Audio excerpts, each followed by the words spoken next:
For a third consecutive year, Dan Mullen moves his Gators on into the New Year's Six Bowl arena, first against Michigan, Virginia last year in an Orange Bowl win, and this time against Oklahoma at the Cotton Bowl. We got Jackie Franchuli on the line from allgators.com on SI.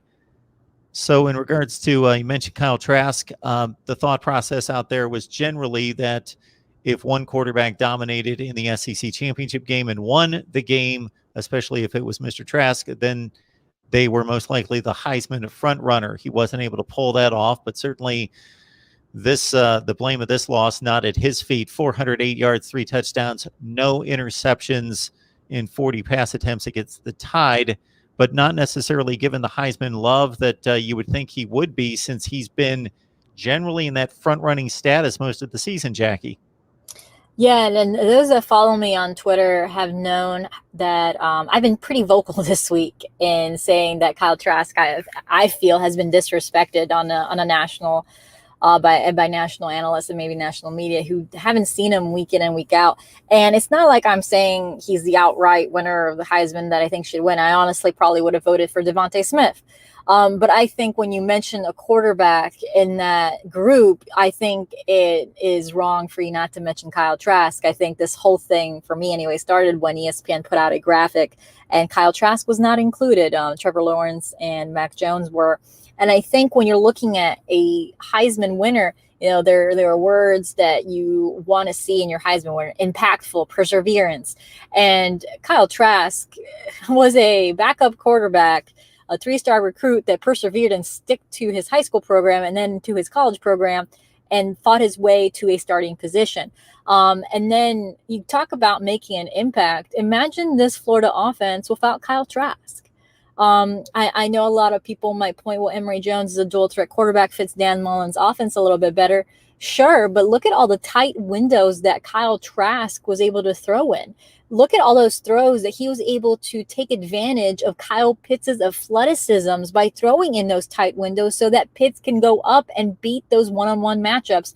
And I think that's something that he doesn't get enough credit for, is that when Kyle Trask throws the ball, he is allowing his wide receivers to make the plays, like Kyle Pitts, which is why they missed them so much against LSU, because you didn't have that guy like Kyle Pitts.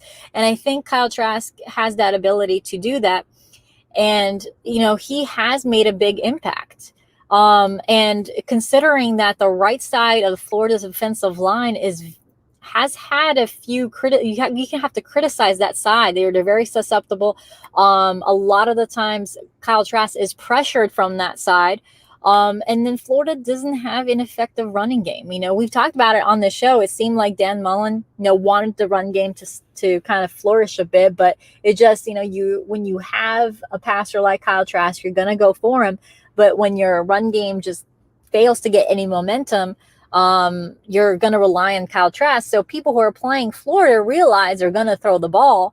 So you just think of how much those stats that Kyle Trask was able to amass when players know what he's going to do. We know what Florida's going to do with Kyle Trask on their center. So there's a lot of things when you look at that you think, yes, Kyle Trask's numbers are high, and you're going to say, well, maybe, you know, Mac Jones and Trevor Lawrence didn't pass as much. That's why their numbers aren't as high. But at the same time, Mac Jones also has a Heisman contender at running back. Trevor Lawrence plays against teams that one can argue that isn't at the highest caliber compared to the SEC, because don't forget, Kyle Trask played in 11 SEC games. So now you're arguing strength of schedule. You're arguing the team aspect of this, because don't forget, yes, the Heisman is the individual award. And although, you know, his team does have 3 losses, again, it's individual award. He has made the most impact on his team. You know, has been several Heisman winners and didn't win the national title. Lamar Jackson comes to mind. He didn't even win his bowl game, but he made an impact on his team. And that's where I think Kyle Trask at least should be in the conversation. And I don't think he has had that moment in the conversation that much. I feel like he has a little bit of a say. But they've been focused a lot more on Trevor Lawrence and Mac Jones as quarterbacks. Even Justin Fields got snuck into that conversation, but I think that has died down. So that's I feel like Kyle Trask deserves a little bit more. And even now, he's been named to the second team All SEC team, and I'm thinking, why is Mac Jones in the first team SEC team when Kyle Trask has made more of an impact at his position than a Mac Jones? Yeah, you certainly cite guys in the past who have been given Heisman consideration, won the award without playing for championship contenders nationally. Most of the ones recently, though, that's been the exception, or that's been the rule, I should say. But down through the history of the Heisman, tons of guys have lost 3 and 4 games.